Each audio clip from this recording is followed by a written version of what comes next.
Hey everyone, James Niggemeyer here. Thank you for tuning back into my YouTube channel. Today's video is going to be on my 4 most productive wintertime bass fishing baits, and thought we'd break it up into 2 videos. We'll have a deep water section, which is this video, with my 4 most productive baits for wintertime deep water bass fishing. And then I'll do another video. The next video will be on my 4 most productive shallow water bass fishing baits for the wintertime period.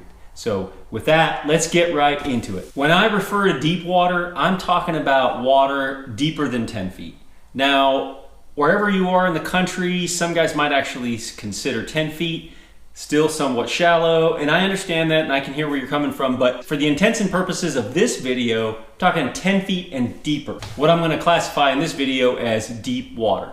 My number 1, if it comes to bass fishing in the wintertime, I just have to have is a jig. A jig to me is a bait that, coming through the fall and into the winter, it's probably better at enticing bigger than average fish year round, but it also does the same job in the wintertime, and it just gets bit. It's a slow and steady type pace. You throw it out, let it sink to the bottom on a slack line. You want that vertical descent. You fish it slow, but it gets bit. It's so much so that I'd rather have it than anything else. What I would probably have to have is like a 1/2 ounce green pumpkin and like a 3/4 ounce black and blue.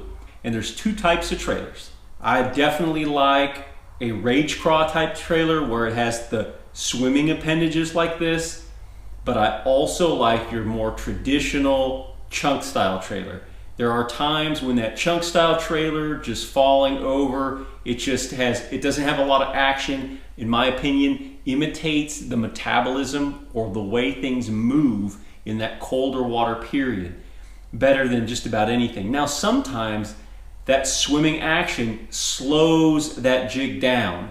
There are times that I'll go with a 3/8, but that's generally a little bit shallower water. A 1/2 ounce and a 3/4 ounce, you could get just about all your bass fishing done with green pumpkin and black and blue, and I'm going tone on tone with the trailers. Black and blue trailer for the black and blue jig, green pumpkin trailer for the green pumpkin jig.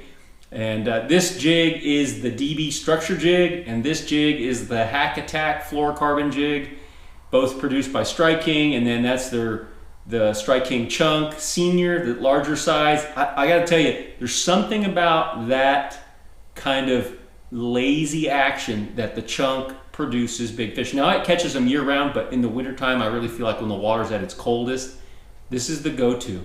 Pretty much play with them and see what they want on a given day. When it comes to fishing the jig in the wintertime, I'm looking for more of your vertical type banks, your steeper banks, banks with rock, channel swing banks. I'm looking for creek channels, like you go back in a major creek arm and the old creek channel that winds around back in through there where it connects with the bank. And even though I'm saying the bank, I'm talking about down there 8, 10, 12, 14, 20 feet of water and even deeper. Say that creek channel runs along this side, this bank here. This is going to create a little area where the bank's going to drop deeper. There's something that is really important about when you come to fishing in the coldest period of the year, the wintertime bass fishing. That vertical descent, that more vertical drop, definitely attracts bass. Obviously, I'm going to want to see bait fish in the area on my electronics. I'm going to keep that in mind. But even if I don't, I'm going to say try those areas with the more vertical type banks. Chunk rock banks are also good, and even your deeper docks can be good. So fish it low and slow on the bottom, maintaining contact with the bottom throughout the entire retrieve. If it falls off of an edge, let it fall on a slack line. There's something about that vertical fall. Once you cast the jig into the water and let it sink, but also once it comes off an edge like this, make sure it's falling on a vertical drop, untethered. And what I mean by that is on a slack line. The jig's just such an awesome fish producer year round, but in the wintertime, must have bait for me. And I really enjoy catching them on a jig in the wintertime. A couple other things that I would like to say about fishing a jig in the wintertime. If I can get in on a pattern where I'm fishing stump root wads or stumps with jigs in the wintertime, that's a home run hitter for me. So that's the jig. I kind of hung on that one for a little while, but just trying to get you the idea of just how important the jig is and how much confidence I have in it, specifically in the wintertime, but it's a year-round bait that is my absolute favorite bait to throw. Number 2, I would probably have to say, let's go with something that moves a little bit faster, a swim bait. This is a Strike King Rage Swimmer on a jig head. This is their Squadron jig head. 1/4 ounce, 3/8 ounce. You could go with a 1/2 ounce. They make them up to 1 ounce, I believe, 3/4 and even 1 ounce.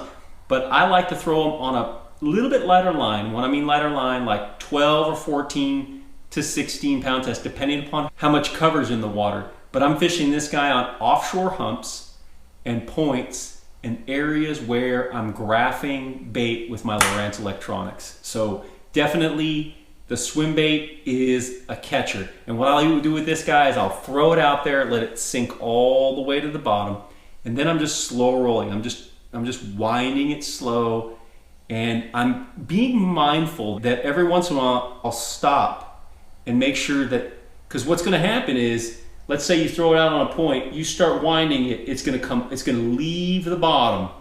And that might be good if the fish are suspended, but if they're not, make sure that you drop the rod tip, let it sink back down to the bottom. I want to be in close proximity to the bottom, what I would like to call tracing the bottom contour. But the swim bait's awesome. A 3 3/4 inch or even up to the larger 4-inch sizes, I think are great. 1/4 and 3/8 ounce are probably what I do the most with.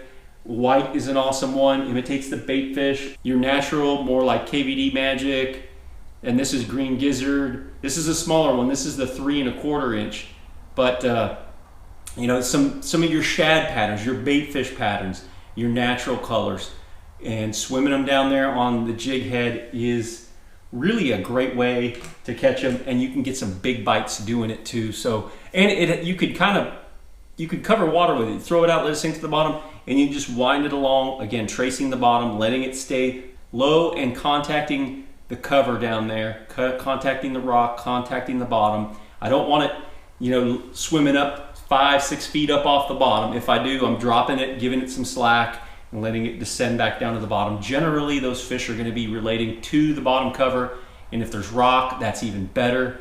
I know that the jig head's got an open hook, so I know that that's going to get hung up, but it's just kind of the nature of the beast. It's what you have to deal with, but it's a great way to catch them, especially on those offshore humps, and even in the creeks, the mouths of creeks, even back inside them on your major tributaries where you see maybe the creek channel areas, again, kind of like your jig fishing, where you're looking for areas that have bait fish presence. You can see them on the graph and so on and so forth. It's not a have-to-have scenario, but it definitely helps if you have bait fish and you could see them on the screen and you have that bait fish activity.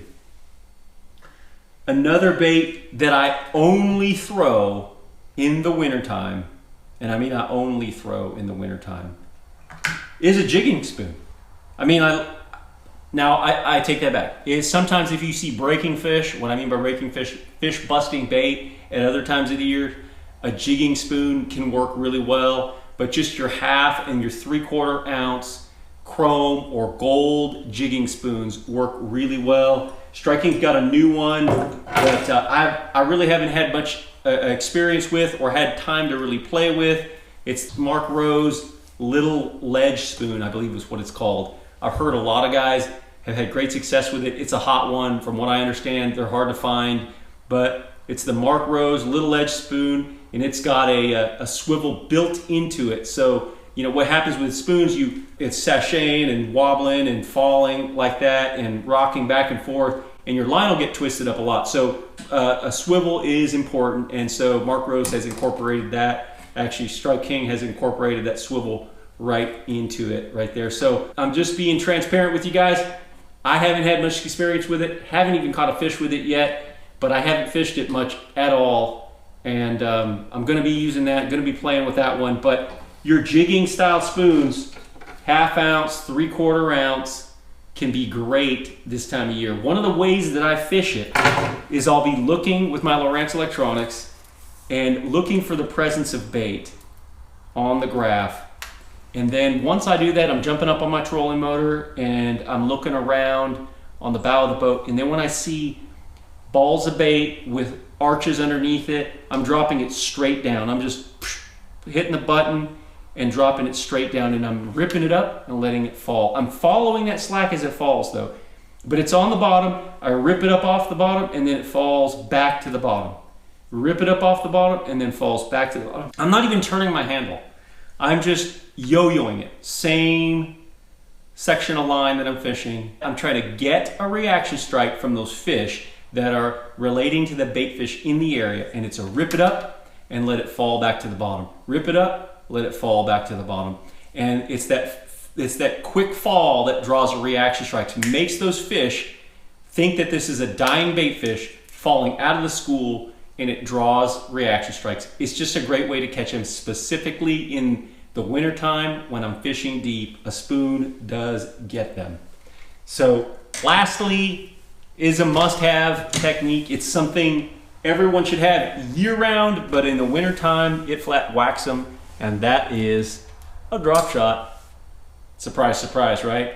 Nobody is surprised by the drop shot in the wintertime period. Largemouth, smallmouth, spotted bass, gotta have the drop shot. And generally, I'm fishing this kind of like the spoon. I'm looking at my graph. I'm trying to find fish that are relating to the balls of bait or bait fish presence in a large area. And it's creek channels, points, humps, ledges, and offshore rocky areas or hard spots where bass are wintering and feeding on bait throughout the cold water period. So the drop shot's a killer. For me, in my part of the country, Texas, watermelon red's a good one. And just your different natural colors. Sometimes more of a bait fish color like this can work, but I keep it pretty simple. Watermelon red, green pumpkin, and sometimes even, you know, your reds will work. This is a plum, and actually that's a red bug. It's a red bug color, and I'm fishing it on 10-pound test, and I'm just dropping it vertically. One tip for fishing the drop shot in the cold water period in the wintertime is don't move it too much. Let's say I'm right here, I drop it, I disengage my spool, dropping it down there, and it hits the bottom, I tighten it up. A lot of times what we do is this, what I like to call that drop shot shake. We're just generally shaking the slack on that drop shot so that worm's just quivering like that, and that's a great way to draw attention to the bait and get strikes with the drop shots. But this time of year, I feel like it's really important to recognize that the fish are more lethargic. And one of the things, when we get in this mode of shaking the rod tip a lot, then we're turning that handle, we're moving the bait a lot. What I found is in the late fall in through the winter months, dropping a drop shot down there and just holding it tight. Every once in a while I'll give it a couple shakes, but a lot of times that dead stick presentation is a killer. I've been there before where I'm talking to somebody or on the phone and I'm not moving my bait and I'm just kind of sitting there and my mind is kind of off what I'm doing and I'm not imparting any action to the drop shot, but it's just sitting there motionless like something would be that is cold-blooded in this cold water period in the wintertime.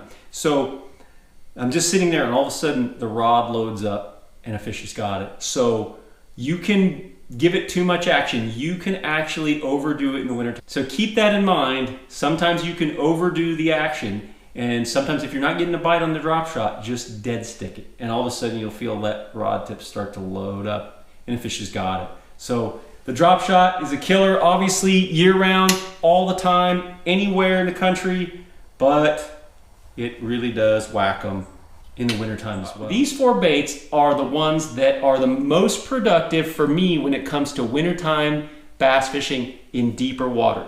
I'm not saying that there aren't some great alternatives to catch them out there in deeper water. One I've got to mention is an umbrella rig. An umbrella rig will flat whack them. I've caught them that way. They're just not one of my most productive or one of my favorite ways to catch them in deeper water. Another way that you catch them is on a fish head spinner. Now I really like fishing a fish head spinner in any time of the year, but As far as wintertime bass fishing, these 4 baits that I've talked about already are the ones that work best for me. Well, that's it for now, guys. I hope you like this video. If you do like this video, give me a thumbs up, drop a comment, let me know what you think about this selection of bass baits for the wintertime period. I think I've pretty much got the lion's share of the producers for bass fishing in the wintertime. Thank you guys for watching, and until next time, good fishing.